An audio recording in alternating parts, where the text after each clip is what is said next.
धाकड़ खबर बेखौफसमा बेबाक अंदाज। कर्मचारियों को तो क्या तकलीफ है? देखिए, देश का पैसा अभी आपने देखा, मंदिर का जिक्र किया, 1400 करोड़ रुपया इसके पहले चंदा आया था, वो घोटाला हो गया। अभी जौनपुर में मंदिर के नाम पे चंदा मांगने वाले लोग अभी मुकदमा लिखा गया है, जेल गए। और ये चंदा जो उतारा जा रहा है, ये चुनाव के लिए उतारा जा रहा है, न कि मंदिर के लिए उतारा जा रहा है। ये चुनावी चंदा इकट्ठा हो रहा है। अगर ये मंदिर बनाने के लिए तो एक एक दिन में तो 100-100 करोड़ रुपया आ रहा है, कितना रुपया मंदिर में लगेगा? तो ये एक तरह से वो भारतीय जनता पार्टी ये अपना चुनावी चंदा राम के नाम पे इकट्ठा कर रही है। नीमच के को मिलना होता सभापति महोदय तो दिल्ली घेर करके किसान ऐसे नहीं बैठता। और ये जो किसान बैठे हैं, मैं उनको बधाई देता हूं। इन किसानों ने न केवल 2, 3, 4 स्टेट बल्कि पूरे देश के किसानों को जगाने का काम किया। मैं जिस प्रदेश से आता हूं सभापति महोदय,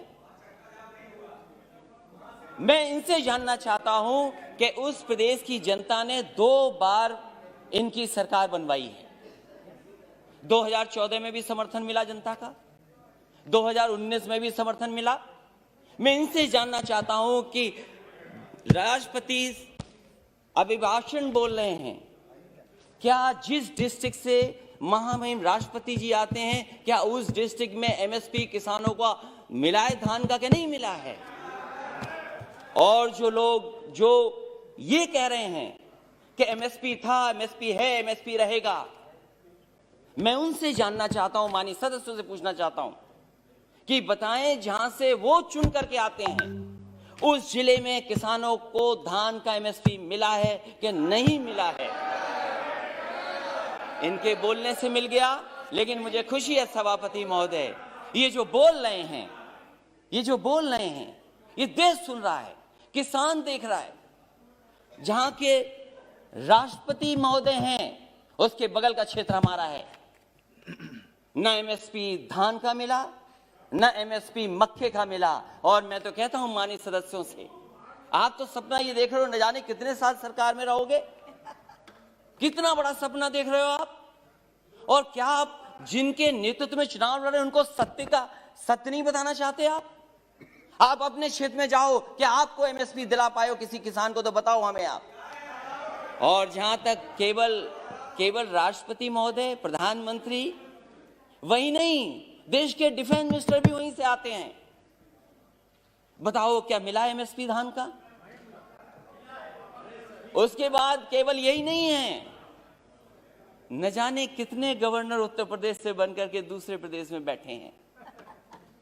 क्या वो गवर्नर साहब अपने गांव में जाकर के नहीं पूछते, जिले में नहीं जानकारी करते कि एमएसपी मिल रहा है कि नहीं मिल रहा उनको धान को? और मैं सभापति महोदय आपसे कहना चाहता हूं, ये भारतीय जनता पार्टी का नारा था कि हम किसानों की आय दोगुनी कर देंगे।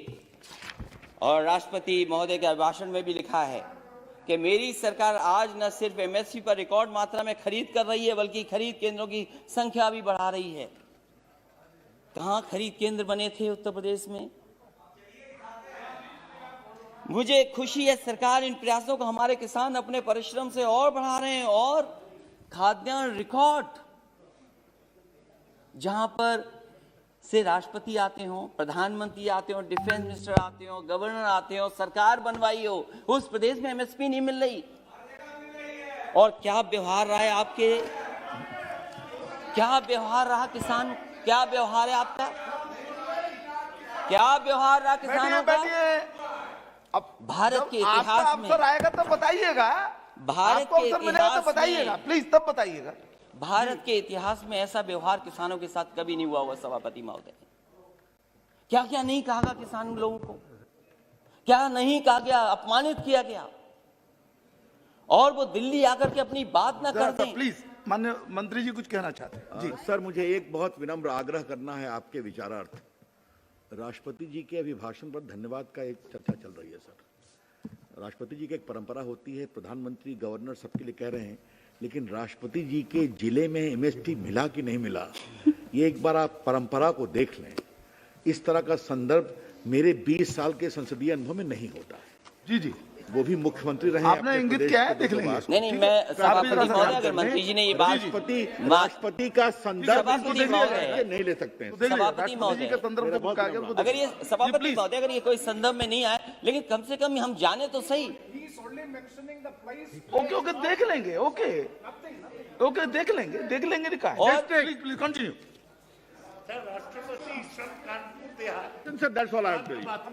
स्वागत है, मैं उनके बगल की स्वागत है, डिस्ट्रिक्ट बैठ जाइए। वहां वो से मैं आता हूं। मुख्यमंत्री रहे हैं, वो भी जानते हैं, मुख्यमंत्री रहे उत्तर प्रदेश के। जी, ऐसा व्यवहार किसानों के साथ कभी नहीं हुआ, और कितना अपमानित किया गया उनको, क्या क्या कह करके नहीं बुलाया गया उनको। और ये जो तीनों कानून है वो केवल इतना चाहते हैं, जब ये सरकार कह रही हम किसानों के लिए कानून बना करके लाएं, अगर किसान उन कानून को नहीं स्वीकार कर रही है तो सरकार क्यों नहीं कानूनों को वापस लेती है?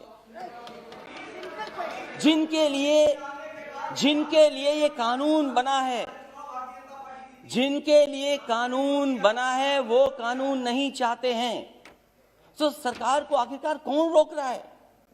और क्या ये आरोप ठीक नहीं है कि कॉर्पोरेट घराने को लिए आपने कारपेट बिछा करके इन कानूनों को लाने का काम किया?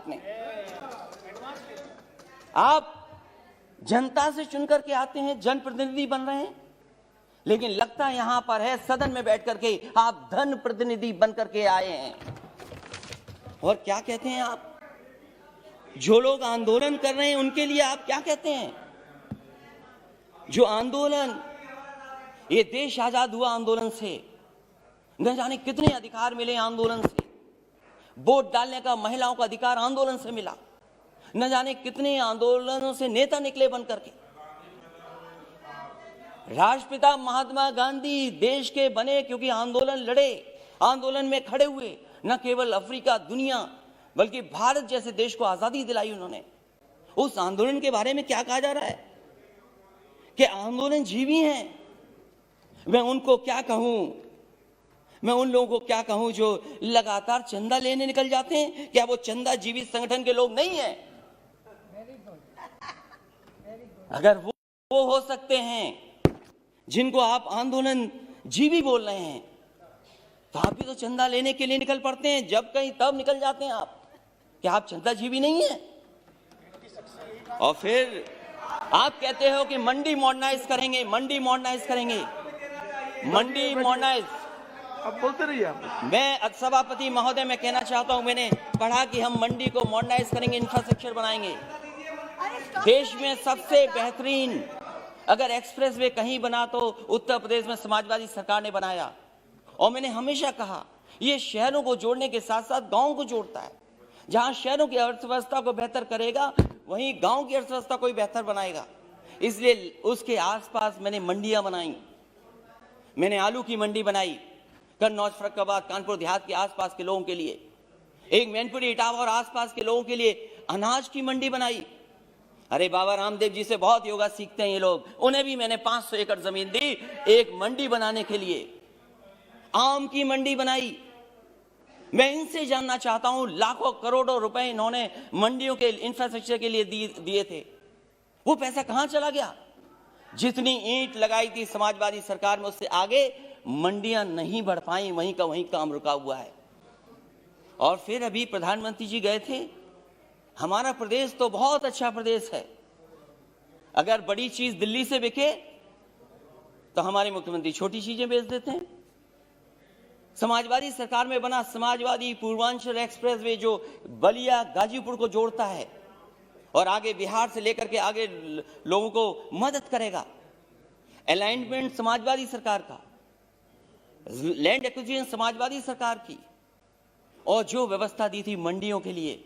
मैं जानना चाहता हूं कि आखिरकार मंडियां क्यों नहीं बन रही उसके किनारे?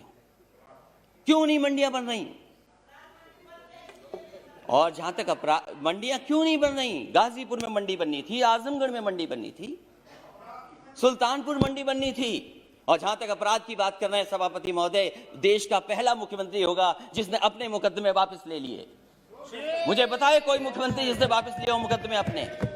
और फिर अपराध की बात कर रहे हो, ठोको नीति चल रही है, जिसको चाहो उसको ठोक दो।